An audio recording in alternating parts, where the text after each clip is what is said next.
नमस्कार दोस्तों, मैं सीमा डमन मेरे इस YouTube चैनल में आपका बहुत बहुत स्वागत कर रही हूँ। दोस्तों, शनि ग्रह अपनी चाल बदल रहे हैं। 30 अप्रैल को मंगलवार के दिन 6:42 सुबह से वे शनि वक्री चाल चलेंगे। वक्री का अर्थ होता है कि उनकी गति धीमी हो जाती है। जिन जातकों के लिए शनि देव अच्छे ग्रह होते हैं उन्हें वह पॉजिटिव रिजल्ट देते हैं, और जिन जातकों के लिए शनि ग्रह योग कारक नहीं होते हैं अर्थात बुरे ग्रह होते हैं उन्हें वह नेगेटिव रिजल्ट देते हैं। यानी कि जिस भाव में शनि का गोचर है उस भाव में वह बहुत अधिक समय तक रहते हैं। अभी शनि का गोचर धनु राशि में चल रहा है और वह वक्री हो जाएंगे 30 अप्रैल को। 18 सितंबर बुधवार के दिन दोपहर 2:08 से शनि वक्री चाल खत्म हो जाएगी और उसके बाद वह मार्गी हो जाएंगे। 142 दिनों के लिए यह शनि की चाल अलग अलग राशियों पर अलग अलग इफेक्ट देगी। दोस्तों, यह पॉसिबल नहीं है कि सभी राशियों के लिए शनि ग्रह अच्छे ग्रह नहीं माने जाते हैं। जैसा कि मैंने आपको जन्म पत्रिका देखे सीरीज में बताई ही रही हूं, सब लग्न कुंडलियों के हिसाब से कि कौन से ग्रह अच्छे होते हैं और कौन से ग्रह बुरे होते हैं। अब आप भली भांति जान पाएंगे कि आपकी जन्म पत्रिका के अनुसार शनि यदि आपके जीवन के लिए अर्थात आपके लग्न कुंडली में यदि योग कारक ग्रह है तो शनि की वक्री चाल होने पर आपको अच्छे परिणाम प्राप्त होंगे। यदि उनका प्लेसमेंट अच्छा है तो आपको अच्छे परिणाम प्राप्त होंगे, और शनि यदि आपकी कुंडली में मारक अवस्था में है और उनका प्लेसमेंट भी अच्छा नहीं है, उनकी डिग्री कम है, तो आपको इस गोचर के अंतराल बुरे परिणाम प्राप्त हो सकते हैं। इसलिए घबराएं नहीं दोस्तों।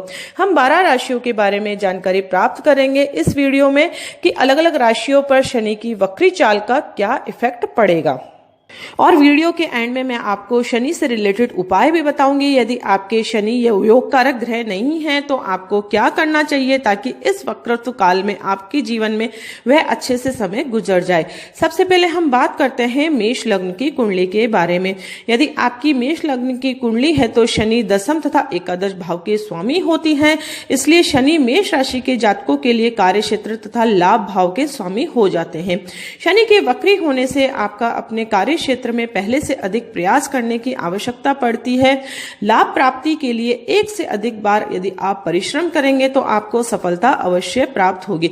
यानी कि मेष लग्न की कुंडली वाले जातकों के लिए यह गोचर सामान्य श्रेणी में रहेगा। उनको परिश्रम अधिक करना पड़ेगा, उनकी भागदौड़ बहुत अधिक बढ़ जाएगी। इस वक्रत्व काल में यदि वह ज्यादा परेशान नहीं हो तो उनके जीवन के लिए वह अच्छा रहेगा। दोस्तों, वृषभ लग्न की कुंडली में शनि नवम तथा दशम भाव के स्वामी होते हैं। नवम स्थान से पिता तथा गुरुजन तथा दशम भाव से कार्य क्षेत्र का विचार किया जाता है और उनका गोचर अष्टम भाव में हो रहा है। इसलिए वृषभ लग्न के कुंडली वाले जातकों के लिए यह समय बहुत अधिक चुनौतिपूर्ण हो सकता है। शिक्षा तथा कार्य क्षेत्र में उनको अधिक परिश्रम करना पड़ सकता है। भाग्य का साथ देने में थोड़ा अधिक समय लग सकता है, लेकिन सफलता आपको अवश्य मिलेगी। इस समय आपके शनि की 7.5 अढ़ैया भी चल है, इसलिए आपको बहुत अधिक सावधान रहने की जरूरत है। वैसे तो आपके शनि योग कारक ग्रह होते हैं, लेकिन उनका गोचर अष्टम भाव में होने के कारण आपको थोड़ी बहुत परेशानियां इस वक्रत्व काल में उठानी पड़ सकती है। इसलिए आप यदि संभल कर चलेंगे, वीडियो के एंड में मैं जो उपाय यदि बताऊंगी यदि वह आप करेंगे तो यह समय भी आपके लिए अच्छे से गुजर जाएगा। दोस्तों, मिथुन लग्न की कुंडली में शनि अष्टम तथा नवम भाव के स्वामी होते हैं और वह अभी सप्तम भाव में गोचर कर रहे हैं। शनि के वक्री होने से भाग्य के साथ देने में आप कंजूसी कर सकते हैं। अष्टमेश होने से अचानक होने वाली घटनाएं आपके हो सकती है। जीवन में सुख को बनाए रखने के लिए आपको बहुत अधिक प्रयास करने पड़ सकते हैं। यानी कि मिथुन राशि वाले जातकों के लिए भी यह वक्रत्व काल बहुत अधिक संभल कर रहने की आवश्यकता है। दोस्तों, कर्क लग्न कुंडली में शनि बहुत ही मार्केश होते हैं। वह आपके 8वें तथा सप्तम भाव के स्वामी होते हैं और शनि इस समय आपके 6ठे भाव में गोचर कर रहे हैं। तो मार्केश होने के कारण और 6ठे भाव में गोचर होने के कारण कर्क राशि वाले जातकों के लिए बहुत अधिक सावधानियां उन्हें बरतनी पड़ेगी। यदि वह छोटी मोटी यात्राएं कर रहे हैं तो उन्हें बहुत अधिक संभलकर यात्राएं करनी पड़ सकती है, अर्थात उन्हें दुर्घटनाओं के योग इस समय आपके बन रहे हैं। यदि आप वाहन चलाते हैं तो बहुत अधिक संभलकर चलाएं और अपने स्वास्थ्य का बहुत अधिक ध्यान रखेंगे तो यह वक्रत्व काल भी आपके जीवन के लिए अच्छे से गुजर जाएगा। कार्य क्षेत्र में भी आपको सफलता प्राप्त करने के लिए कड़ी मेहनत करने की आवश्यकता पड़ेगी। दोस्तों, सिंह लग्न की कुंडली में शनि छठे भाव तथा सप्तम भाव के स्वामी होकर मार्केश होते हैं और वह अभी आपके पंचम भाव में गोचर कर रहे हैं। स्थान परिवर्तन के आपके योग बनेंगे। इस समय जीवन साथी से विचारों में भिन्नता संभावित हो सकती है। धन का खर्च अधिक होगा। आपको किसी कार्य करने के लिए ऋण भी लेना पड़ सकता है। इसलिए यदि आप कोई किसी से ऋण ले रहे हैं तो बहुत अधिक सोच विचार करके ही आप ऋण ले, अन्यथा आप कर्ज के शिकार होंगे फ्यूचर के अंतर्गत। और यदि आप पूंजी निवेश भी कर रहे हैं तो भी बहुत अधिक सोच समझकर करेंगे तो आपके जीवन के लिए बहुत अधिक अच्छा रहेगा। संतान पक्ष से भी आपको कोई कठिनाइयों का सामना करना पड़ सकता है, इसलिए बेहतर होगा कि इस वक्रतु काल में आप संभल कर रहें। अब बात करते हैं कन्या लग्न की कुंडली के बारे में। कन्या लग्न के लिए शनि पंचम तथा छठे भाव का स्वामी होकर वह अच्छे योग कारक ग्रह होते हैं और इस समय आपके चौथे भाव में गोचर कर रहे हैं, तो आपके जीवन के लिए सुख सुविधाओं में वृद्धि होने के योग बन रहे हैं। अर्थात कन्या राशि वाले जातकों के लिए यह गोचर अच्छा साबित सिद्ध होगा। वक्रतु काल में उन्हें नई उपलब्धियां हासिल होगी और उनका भाग्य उदय भी इस समय हो सकता है, लेकिन उनके स्वास्थ्य का बहुत अधिक उन्हें ध्यान रखना पड़ेगा। छाती तथा पेट संबंधित उनको विकार उत्पन्न हो सकते हैं। दोस्तों, अब बात करते हैं तुला राशि के बारे में। तुला राशि में शनि चतुर्थ तथा पंचम भाव के स्वामी होकर अच्छे ग्रहों की श्रेणी में आते हैं और इस समय आपके तीसरे भाव में वह गोचर कर रहे हैं। तीसरा भाव वैसे अच्छा भाव नहीं माना जाता है। आपकी इस समय भागदौड़ बहुत अधिक बढ़ जाएगी।